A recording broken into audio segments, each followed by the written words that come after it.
महाभारत का युद्ध समाप्त हो चुका था। कुरुक्षेत्र की रणभूमि पर सन्नाटा पसरा हुआ था। टूटे हुए रथ, बिखरे हुए शस्त्र और जगह जगह वीर गति को प्राप्त हुए योद्धाओं के अवशेष। गिद्ध, सियार और कुत्तों की डरावनी आवाजें उस भूमि की उदासी को और गहरा रही थीं। इन वीरानियों के बीच शरशैया पर लेटे थे द्वापर युग के सबसे महान योद्धा भीष्म पितामह। उनका शरीर तीरों से बिंधा हुआ था, लेकिन उनकी आत्मा सूर्य के उत्तरायण होने की प्रतीक्षा कर रही थी। तभी उस गहरी चुप्पी को तोड़ती हुई एक जानी पहचानी आवाज गूंजी। प्रणाम पितामह। भीष्म के सूख चुके अधरों पर हल्की मुस्कान तैर गई। उन्होंने अपनी पीड़ा को भूलते हुए कहा, आओ देवकी नंदन, स्वागत है तुम्हारा। मैं कब से तुम्हारी ही प्रतीक्षा कर रहा था। कृष्ण ने प्रणाम किया और चुपचाप भीष्म के पास बैठ गए। कुछ क्षण दोनों के बीच गहरी चुप्पी छाई रही। फिर भीष्म ने धीमी आवाज में पूछा, कृष्ण, यह युद्ध जो हुआ, क्या यह सही था? क्या जो कुछ पांडवों ने किया वह धर्म के अनुरूप था? कृष्ण ने गहरी सांस ली। उनकी आंखों में करुणा झलक रही थी। फिर उन्होंने भीष्म की ओर देखा और कहा, पितामह, इस प्रश्न का उत्तर तो वही दे सकते हैं जिन्होंने यह किया, लेकिन मैं आपको एक सत्य बताता हूं। इस युद्ध में न कुछ गलत हुआ, न कुछ अनैतिक।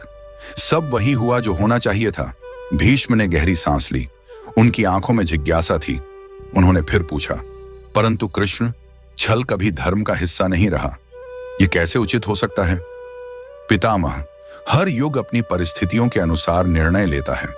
त्रेता युग में रावण जैसा शिव भक्त खलनायक था। उसके परिवार में विभीषण और मंदोदरी जैसे धर्मात्मा लोग थे।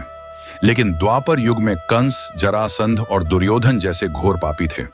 ऐसे पापियों का अंत करने के लिए हर साधन, चाहे छल ही क्यों ना हो, धर्म के पक्ष में उचित हो जाता है। पाप का अंत चाहे जिस विधि से हो, आवश्यक है। भीष्म चुप हो गए। कृष्ण के शब्द उनके मन में गूंज रहे थे। लेकिन एक और प्रश्न अभी बाकी था। कृष्ण, क्या इससे गलत परंपराएं शुरू नहीं होंगी? क्या भविष्य में लोग तुम्हारे इन छल्लों का अनुकरण नहीं करेंगे? पितामह, भविष्य इससे भी कठिन होगा। कलयुग में सत्य और धर्म का नाश रोकने के लिए मनुष्य को मुझसे भी कठोर बनना पड़ेगा। जब अनैतिक शक्तियां सत्य और धर्म को नष्ट करने पर आमादा हों, तब नैतिकता का पालन आत्मघाती होता है। धर्म की रक्षा सबसे बड़ा कर्तव्य है।